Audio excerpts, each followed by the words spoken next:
Lahore smart city में overseas 1 के sector A और बी में कब्जा कब मिलेगा? सेक्टर ए और बी के प्रॉफिट में कितना फर्क है?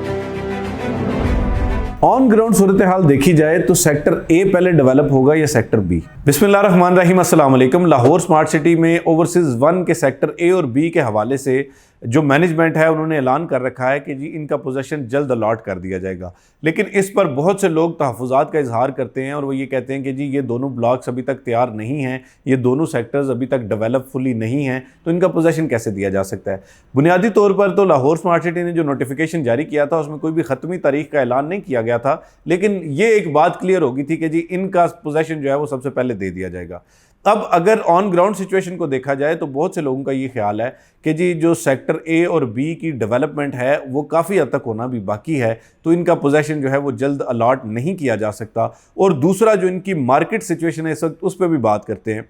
देखें, अगर तो बात की जाए सिर्फ वीडियो की हद तक, अगर तो बात की जाए सिर्फ जो है वो बातों की हद तक, तो इस बात में तो कोई शक नहीं है कि सेक्टर ए और बी जल्द इनका पोजीशन मिल जाएगा। लेकिन अगर ऑन ग्राउंड सिचुएशन को देखा जाए या मार्केट एनालिसिस किया जाए तो सेक्टर बी जो है वो इस वक्त मोस्ट फेवरेट सेक्टर बन चुका है ओवरसीज 1 का। उसकी बुनियादी तौर पर वजह यह है कि सेक्टर बी में जो डेवलपमेंट है वो भी बहुत ज़्यादा हुई है और इसकी निस्बत जो है या इसके मुकाबले में अगर आप सेक्टर ए की डेवलपमेंट देखें तो उसमें भी बहुत ज़्यादा काम होना बाकी है और उसमें डेफिनेटली थोड़ा सा टाइम लगेगा, जिसके बाद ही जाके सेक्टर ए की डेवलपमेंट जो है वो मुकम्मल होगी और ये पोजीशन के काबिल हो सकेगा। अब इसी तरह से अगर मार्केट में इनके प्रॉफिट्स का फ़र्क देखें तो इस वक्त मैंने जैसे गुजारिश की कि सेक्टर बी जो है वो मोस्ट फेवरेट सेक्टर बन चुका है और इनके प्रॉफिट में जो है वो काफ़ी हद तक फ़र्क भी आया हुआ है। और ज़्यादातर लोग जो हमसे इस वक्त में कोई चीज़ डिमांड करते हैं, हम उनको क्लियर कट ये बताते हैं कि जी अगर तो आपने कम बजट के साथ जाना है, कम पैसों के कम प्रॉफिट के साथ जाना है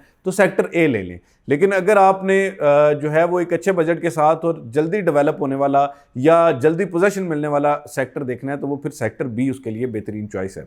अब सेक्टर बी जो है वो ज़्यादातर लोग इस वक्त जो भी अपनी इन्वेस्टमेंट्स कर रहे हैं वो सेक्टर बी में कर रहे हैं और सेक्टर ए के हवाले से भी ज़्यादा चूँकि इसमें कोई फ़र्क नहीं है तो इस वजह से सेक्टर ए में भी आप जा सकते हैं। मिसाल के तौर पे अगर इन दोनों के पोजीशन में फ़र्क भी आता है तो चंद माह का फ़र्क आएगा, सालों का फ़र्क तो नहीं है ना। कि अगर सेक्टर बी जो है वो अभी आपको अलॉट कर दिया जाए मिसाल के तौर पे फरवरी मार्च में किसी वक्त, और सेक्टर ए जो है वो उसमें मुमकिन तौर पे 2-3 महीने मज़ीद लग जाएंगे, तो ये ओवरसीज 1 के सेक्टर ए और बी में जो फ़र्क है, जो डिफरेंस है, जो प्रॉफिट का है, जो डेवलपमेंट का है, वो मैंने आपके सामने पेश कर दिया। मैं उम्मीद करता हूं कि जो पॉइंट मैं आपको समझाना चाह रहा हूं आप समझ चुके होंगे। मज़ीद इस हवाले से डिस्कशन करना चाहते हैं, सवाल पूछना चाहते हैं या अपनी राय का इजहार करना चाहते हैं तो हमारे व्हाट्सएप नंबर पर रब्ता करें। इसके अलावा आप कमेंट सेक्शन में भी अपनी राय का इजहार कर सकते हैं। हम हर किसी की राय का एहतराम करते हैं और हमारी कोशिश ये है कि जब कोई तनकीद भी करता है तो हम उस तनकीद को तनकीद बराए इस्लाह के तौर पे लेते हैं और हम उस पॉइंट को ज़रूर रेज़ करते हैं ताकि